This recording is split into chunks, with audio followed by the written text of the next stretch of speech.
Register किया।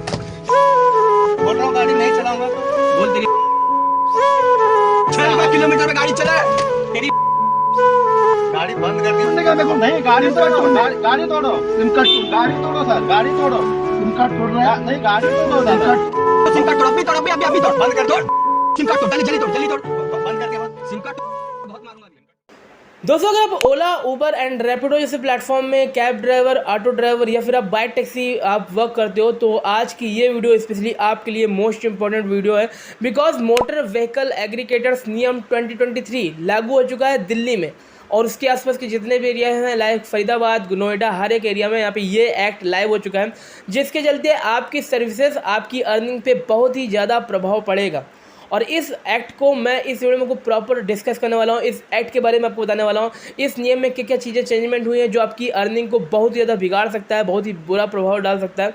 इस video में सारी कुछ इन्फॉर्मेशन दूंगा इस मोटर व्हीकल एग्रीगेटर्स नियम के बारे में। तो एंड तक ये वीडियो देखना, एंड में आपको वीडियो हेल्पफुल लगे तो बताना, एंड अपना ओपिनियन इस वीडियो के कमेंट सेक्शन में जरूर देना, ठीक है। तो सबसे पहले हम बात कर लेते हैं मोटर व्हीकल एग्रीगेटर्स नियम क्या होता है। तो जितने भी हमारी यूनियन है जो कैब यूनियन को संभालती है, जो ऑटो यूनियन को संभालती है, जो हमारे बाइक टैक्सी यूनियन को संभालती है, वो बेसिकली एक मोटर व्हीकल एग्रीगेटर्स के एक्ट के अंदर आता है।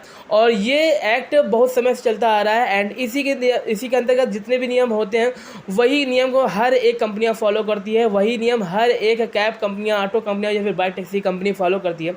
अब स्टार्टिंग में जो ओला, उबर, रैपिडो में जो लास्ट ईयर जहाँ पे जो स्ट्राइक हुई है या फिर जो लास्ट 6 मंथ में जो स्ट्राइक हुई है, उसके पीछे का जो पॉइंट था वो यही था कि कैब कंपनियां या फिर ऑटो कंपनियों में, जो बाइक टैक्सी कंपनियों में जो कॉमर्शियल बाइक थी या फिर प्राइवेट बाइक थी, उन्हीं सब के रीजन चलते बहुत सारी यहाँ पे प्रोटेस्ट हुए, स्ट्राइक हुए, जिसके चलते हर एक सिटी में यहाँ पे रैपिडो, ओला, उबर बैन भी हो गए।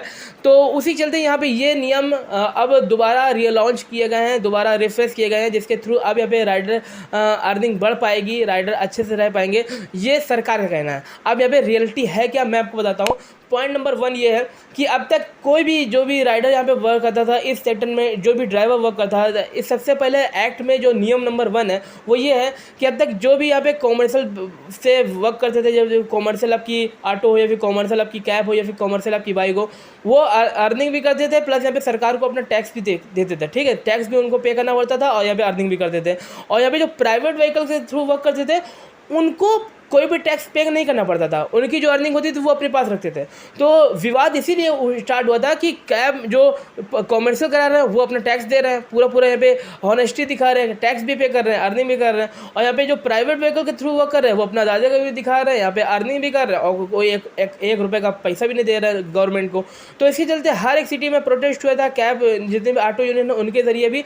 तो इसीलिए रोक लगी थी, इसीलिए हर एक जगह स्ट्राइक हुआ था, ओला, उबर, रैपिडो इसीलिए बैन हुई थी।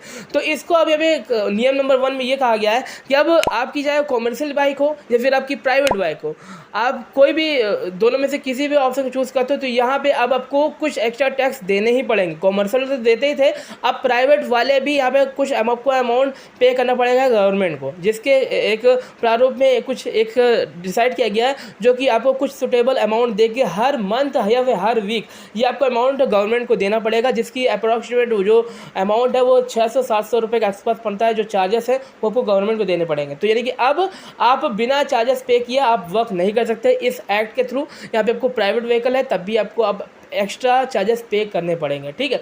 अब नियम नंबर हम 2 की बात करते हैं। तो जितने भी हमारे कैब ड्राइवर थे और ऑटो ड्राइवर थे और जो बाइक टैक्सी राइडर के जो जितना भी उनका ग्राफ था अर्निंग का या फिर जितना भी वो अमाउंट चार्ज करते थे कस्टमर से, वो अब चार्ज लगभग सुटेबल ही रहेंगे। आप यहाँ पे कोई भी कंपनियाँ, चाहे वो ओला हो, चाहे उबर हो, चाहे रैपिडो हो, उस अमाउंट में कोई भी ज़्यादा छेड़छाड़ नहीं कर सकती। आपको अब जितना फेयर है उसके हिसाब से ही आपको यहाँ पे चार्जेस लेने होंगे, अपनी मनचाहा वसूली आप नहीं कर सकते। तो ये बहुत ही अच्छा पॉइंट निकल के आया इस एक्ट में, जो कि मुझे अच्छा लगा पर्सनली, क्योंकि अभी तक कोई सरकार का इस पर एक जोर नहीं चलता था। बट अब यहाँ पे अगर जितना किलोमीटर की आपकी राइड है उतने किलोमीटर का ही यहाँ पे अमाउंट जो वर्थ इट बनता है वही आपको कंपनी लेगी। उसके ऊपर का नहीं जा सकते, ऊपर जाएंगे तो यहाँ पे उसके ऊपर आप केस भी कर सकते हो। तो ये एक्ट नंबर 2 में ये है। अब इसके बाद बात कर ले हम एक्ट नंबर 3 की। तो भाई ये पॉइंट आपको जानना बहुत ही ज़्यादा ज़रूरी है, बिकॉज सबसे मुझे बेकार पॉइंट यही लगा। और अब इसके चलते हर एक सिटी में प्रोटेस्ट भी होने स्टार्ट होंगे आने वाले कल में। 25 अक्टूबर को यहाँ पे शायद मुंबई में 2 दिन तक प्रोटेस्ट चलेगा ओला उबर का, इसी एक्ट के, इस जो नियम नंबर जो 3 है इसके चलते। अब उससे में एक्ट नंबर 3 में है क्या मैं आपको बताऊं, तो बेसिकली सरकार ने टोटल 3 चरण इस नियम के अंदर डिसाइड करे गए हैं। 3 चरण यानी कि टोटल 5 साल तक ये 3 चरण चलेंगे। और लास्ट चरण में पूरा 100% का रेशियो इलेक्ट्रिक व्हीकल पे स्विच हो जाएगा, यानी कि जितने भी राइडर हैं उनकी व्हीकल पेट्रोल व्हीकल के थ्रू यहाँ पे कन्वर्ट हो जाएगी इलेक्ट्रिक व्हीकल में। ये गवर्नमेंट ने 3rd पॉलिसी में मेंशन किया हुआ है, आप जाके यहाँ पे चेकआउट भी कर सकते हो इनकी वेबसाइट पे जाकर। ठीक है, यहाँ पे मैं आपको स्क्रीनशॉट भी दिखा रहा हूँ। तो भाई साहब स्टार्टिंग का फेज जो 6 महीने का रहेगा, उस 6 मंथ में 10% का रेशियो रहेगा इलेक्ट्रिक व्हीकल, यानी जो ऑन बोर्डिंग होगी उसमें 90% पेट्रोल, तो यहाँ पे 10% का रेशियो इलेक्ट्रिक व्हीकल को। उसके बाद 1 साल बीतेगा तो वही रेशियो बढ़कर 50% हो जाएगा, यानी 50% इलेक्ट्रिक व्हीकल और 50% पेट्रोल, सिर्फ और सिर्फ इन्हीं की ऑन बोर्डिंग। उसके बाद अगले 5 साल में, जो 5 साल पूरा क्राइटेरिया खत्म होगा तब तक भाई साहब पूरा 100% सिनेरियो इलेक्ट्रिक व्हीकल पे स्विच हो जाएगा। इस एक्ट में ये जो 3rd पॉइंट है भाई साहब बहुत तकलीफ देने वाला है हर एक राइडर को। और गवर्नमेंट अगर ये पॉलिसी लेके आई तो भाई इसी बिहार पे लाएगी, क्योंकि दिल्ली में प्रदूषण ज़्यादा होता है, प्रदूषण मुक्त होगी दिल्ली इलेक्ट्रिक व्हीकल अगर ज़्यादा दौड़ेंगे। तो उनको मैं बता दूँ, इलेक्ट्रिक व्हीकल अगर ज़्यादा आएगा तो यहाँ पे राइडर बहुत ही संख्या में इस फील्ड को छोड़ेंगे, क्योंकि इलेक्ट्रिक व्हीकल की जो कॉस्ट होती है वो कम नहीं है, बहुत ज़्यादा वर्थ इट कॉस्ट है और उसको हर एक राइडर अफोर्ड नहीं कर सकता। ठीक है, तो बहुत सारे राइडर इस प्लेटफॉर्म को स्विच होकर जोमेटो एंड स्विगी जैसे प्लेटफॉर्म में जाएंगे, क्योंकि वहाँ पे ये सब सीन नहीं है। तो मैं आपको बता दूं कि अगर आप बाइक टैक्सी सेक्टर में ये आप अधिनियम लगा रहे हो, ये नियम लागू कर रहे हो, तो बहुत सारे राइडर इस फील्ड को अब छोड़कर अदर्स फील्ड में भागेंगे, क्योंकि उनके पास इतना जो आप टाइम दिए हो 5 साल के अंदर इतना बड़ा बदलाव, तो उनके पास इतना टाइम बचा नहीं है। इतने टाइम में वो इतना अमाउंट लगाकर किसी न्यू व्हीकल में इन्वेस्टमेंट करें। ठीक है, तो ये जो पॉलिसी है एक्ट नंबर 3 वाली और एक्ट नंबर 1 वाली बहुत ही ख़राब है, और जिसके चलते अब जगह जगह प्रोटेस्ट होने स्टार्ट हो चुके हैं। जो ओला उबर और रैपिडो के जो पूरा टीम स्टाफ है, यूनियन है, उन्होंने चिट्ठी लिखना भी स्टार्ट कर दिया है गवर्नमेंट को, अरविंद केजरीवाल को, जिसके ऊपर बहुत ज़्यादा यहाँ पे बहुत बड़ा चेंजमेंट होने वाला है आने वाले कल में।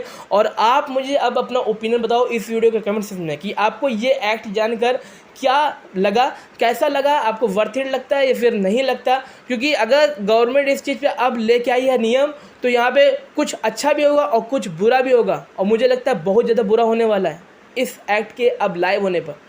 ठीक है, तो आप अपना ओपिनियन इस वीडियो कमेंट सेक्शन में दो। एंड वीडियो आपको अगर पसंद लगी हो, इन्फॉर्मेटिव लगी हो, तो प्लीज़ इस वीडियो को लाइक जरूर करना। अपने दोस्तों को शेयर, जो इन सभी प्लेटफॉर्म वर्क करते हैं उनको ये शेयर करो, ताकि उनको पता चले कि अब आने वाले कल में बाइक सेक्टर में कितना बड़ा बदलाव होने वाला है, ऑटो और कैब सर्विस में कितना बड़ा चेंजमेंट होने वाला है। ठीक है, तो दोस्तों आज की इस वीडियो को यहीं पे एंड करते हैं, मिलते हैं आपको नेक्स्ट वीडियो में। तो जय हिंद, वंदे मातरम।